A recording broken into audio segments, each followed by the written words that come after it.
Hello everyone. In the last video lecture, we discussed about ionization enthalpy in detail.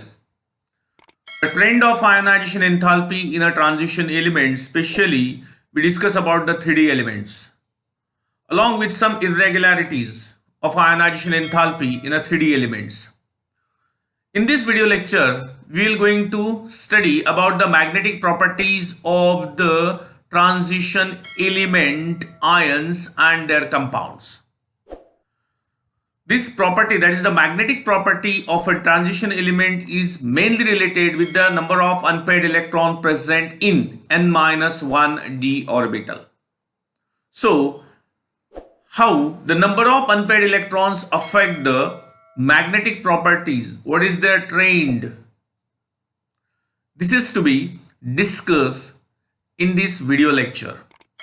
But before that, if you are new to my channel, until you are not subscribing my channel, then please subscribe the channel, press the bell icon for more and more updates.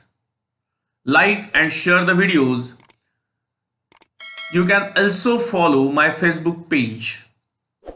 So let's begin.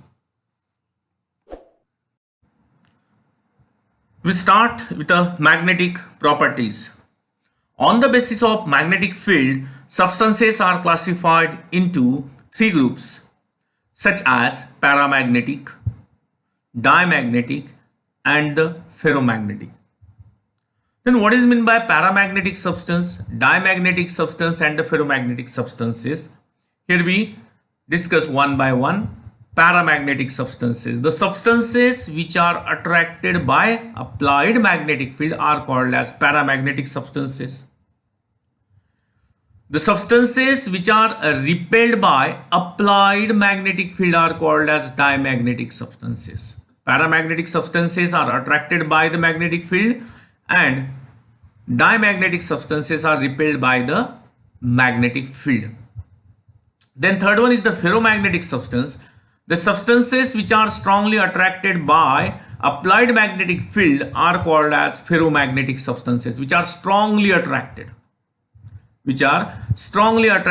by the magnetic field. Such substances are called as the ferromagnetic substances. Most of the transition metal ions and their compounds are paramagnetic in nature. Due to the presence of one or more unpaired electron in their n-1 d subcell or orbital, and that electrons are called as n-1 d electrons.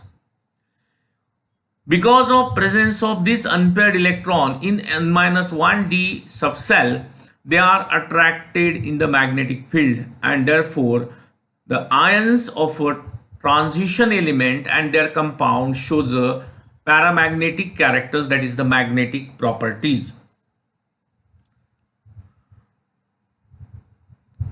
Then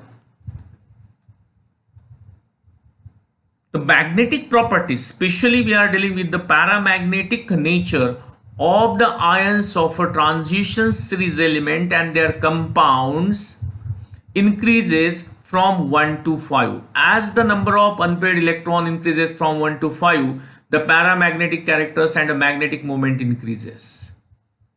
As the number of unpaired electrons, for example, in case of a 3D series, the number of unpaired electrons are increases from scandium to Mn.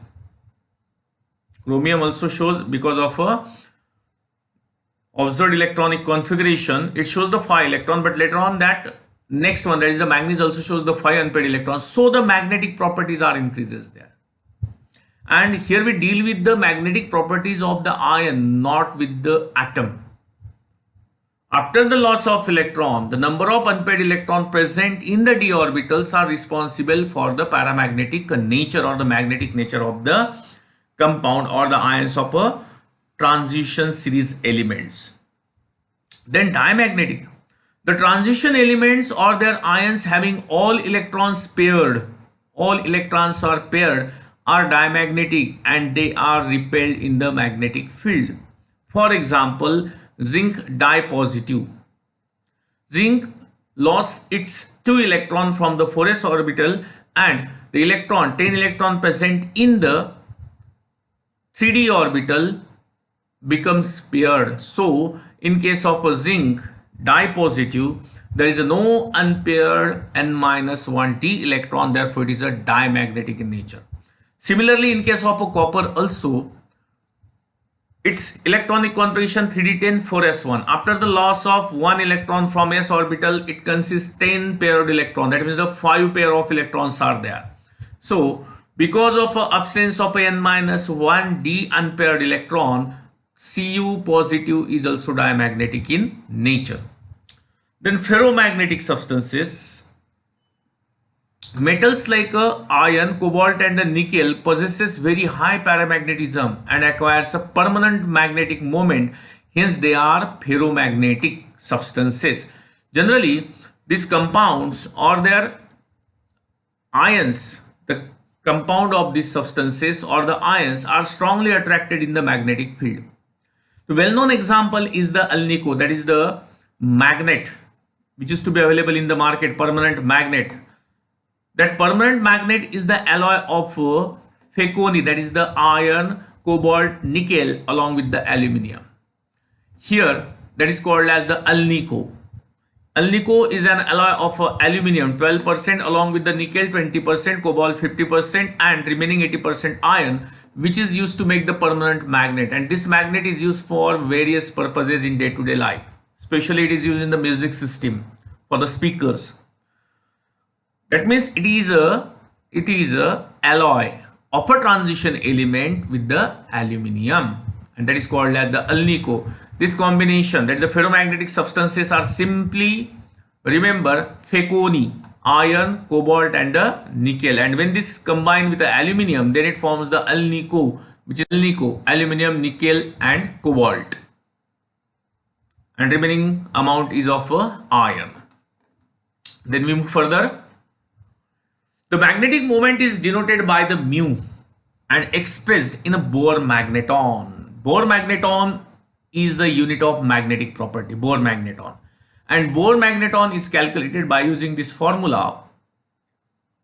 1 Bohr magneton is equal to EH divided by 4 pi MEC. H is the Planck's constant, 6.626 into 10 to the power minus 34 joule second. E is the electronic charge, 1.60218 into 10 to the power minus 19 coulomb. Me is the mass of electron, 9.109 into 10 to the power minus 31 kg. C is the velocity of light, 2.998 into 10 to the power 8 meter per second. By putting this constant given values, we can calculate the Bohr magneton, value of 1 Bohr magneton. The magnetic moment in the species arises due to the presence of n-1d electron or the presence of an unpaired electron. Magnetic moment depends upon the sum of orbitals and the spin contribution for each unpaired electron present in the species.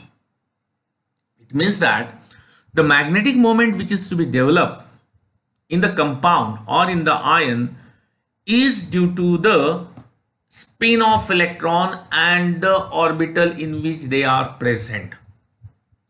As we know, the electron present in the atom are present in a cell. In cell they are in subcell.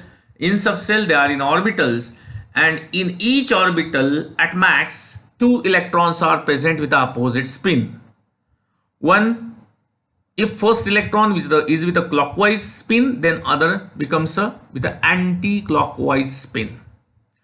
Because of the spin of electron and the orientation of a orbital, magnetic moment is developed. So here we said that magnetic moment depends upon the sum of orbitals in which electrons are present and the spin contribution, that is the spin of electron, maybe clockwise or the anti-clockwise. These two factors are responsible to develop the magnetic moment in a compound. In transition metals, ions The contribution of orbital magnetic moment is suppressed by electrostatic field of other atom, molecules or ions surrounding the metal ion in the compound. In a compound, each metal atom or ion are surrounded by the same other ion or the atom. Electrostatic force, electrostatic field are present between them, and that electrostatic force, electrostatic field cancel or balance the orbital magnetic moment. So the magnetic moment is only depends on the spin of electron, that is called as the spin only formula.